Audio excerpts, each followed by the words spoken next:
Alhamdulillah, alhamdulillahilladzi ja'ala al-huda wal barakata fi sifatil 'arifin.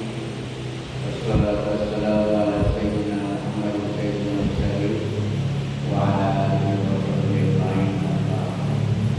Yang maha sekalian, marilah kita lanjutkan kajian kita di hari yang ke-17 Ramadan ini tentang zuhud dan waraq.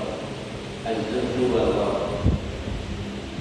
Zuhud dan waraq itu adalah dua sifat yang sangat terpuji di kalangan kaum sufi atau orang-orang biasa yang ingin mendekatkan diri kepada Allah Subhanahu wa taala. Zuhud itu artinya apa? Banyak istilah-istilah, pengertian-pengertian tentang zuhud yang diberikan oleh para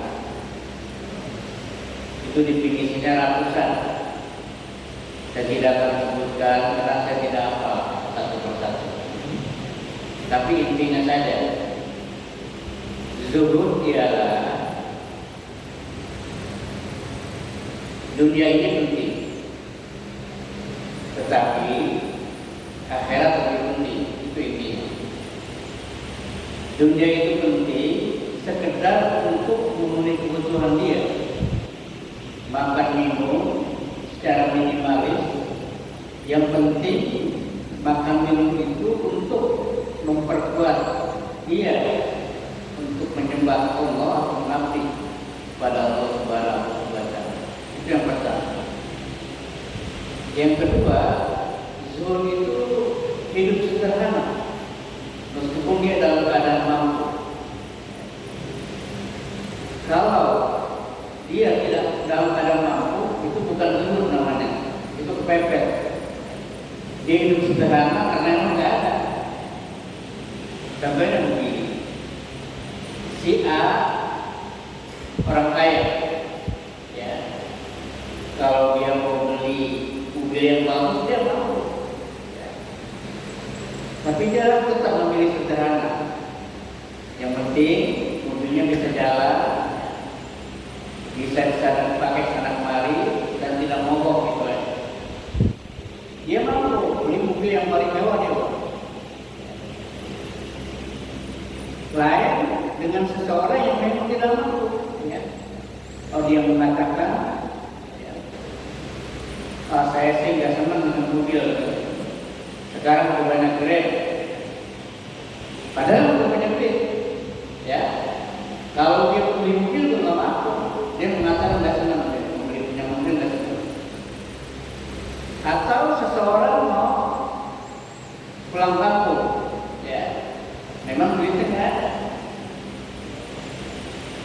Karena kata pengamat, puasa itu lemes. Ya, nggak makan, nggak minum, tapi nggak punya duit, lebih lemes lagi. Ya, dia nggak bisa pulang kampung. Kalau saya sih pulang kampung nggak mau naik pesawat, ngeri. Padahal bukan nggak mampu, ongkosnya mahal. Mendingan cari tumbangan yang gratis. Nah, akhirnya apa? Dicari semua hari dapat gratis. Nah itu contohnya. Dia bukan sederhana, tapi dia tidak. Jadi pengertian zuhud adalah seseorang dalam keadaan mampu untuk menguasai dunia, tapi dia tetap hidupnya sederhana. Nah, jadi hidup sederhana itu memang disenangi Allah, juga disenangi manusia. Karena sifat zuhud ini adalah dia tidak menampilkan, ya, kekayaannya bagi orang kaya, atau dia tidak menampilkan ilmunya dengan ilmunya benar-benar begitu. Jadi sederhana. Dengan hidup sederhana ini sebagai modal kuat, seseorang tidak tergoda oleh yang namanya gaya hidup. Jadi kalau orang sekarang gini Pak, jadi ada orang kalau minum kopi itu di McLaren itu, di Starbucks, ya. Itu satu gelas aja kecil 5.000, satu gelas kecil. Ya. Padahal kalau dia beli di rumah cuma 2.000. Kapal api, bisa kopi kapal api itu 2.000. Ya kalau di warung mungkin bisa 3.000, paling mahal 5.000. Tapi dia enggak, dia mau ke sana. Nah itu namanya gaya hidup. Ya, bukan kebutuhan hidup, gaya hidup.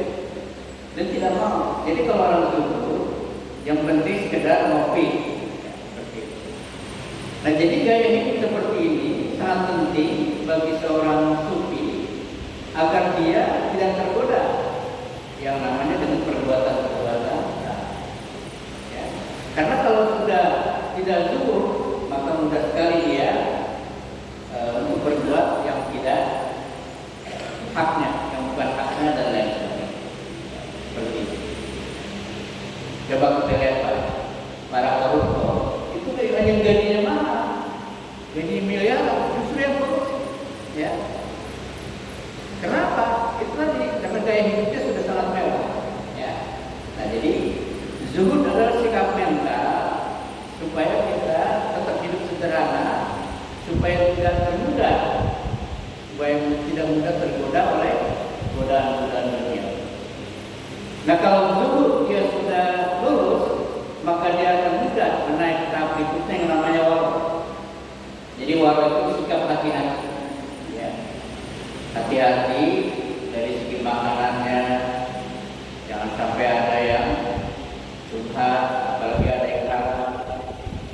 Begitu juga dari segi makanan itu diperhatikan betul.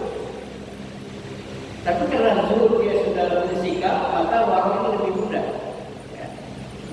Ibarat orang kalau dia ingin masuk SMP, dia harus lulus SD. Ya. Kalau dia SD nggak lulus, nggak mungkin dia masuk SMP nanti. Nah jadi zuhud dan waro adalah dua kata sifat yang harus kita terapkan sedikit demi sedikit. Dalam rangka apa? Dalam rangka mengurangi dosa, godaan-godaan yang begitu berat. Memang kelihatan sederhana, tapi memang pada prakteknya berat. Saya pernah punya teman, dia seorang punya sifat-sifat zuhud. Tapi karena lingkungan yang mendukung, maka dia tidak tahan. Ya, tidak bisa sikap zuhud lagi. Kalau ditanya, kenapa kamu korupsi? Itu kebanyakan karena faktor istri, ya, dan anak. Jadi para koruptor itu kalau ditanya, kenapa bapak korupsi? Misalnya bini gue nyuruhin aja, ya, gaji gak cukup. Jadi lingkungan juga sangat mendukung. Apakah seseorang bisa hidup itu atau tidak? Itu dari lingkungan, terutama lingkungan istri, anak dan lain sebagainya. Nah karena itulah sifat zuhud dan waro sangat berat, tapi bisa dilaksanakan. Yang penting ada kekuatan ya, seperti itu. Jadi waro itu adalah sikap hati-hati, ya. Apa yang kita makan, apa yang kita minum, apa yang kita pakai, kendaraan, apa yang kita tempatin, seperti rumah, kontrak, jangan sampai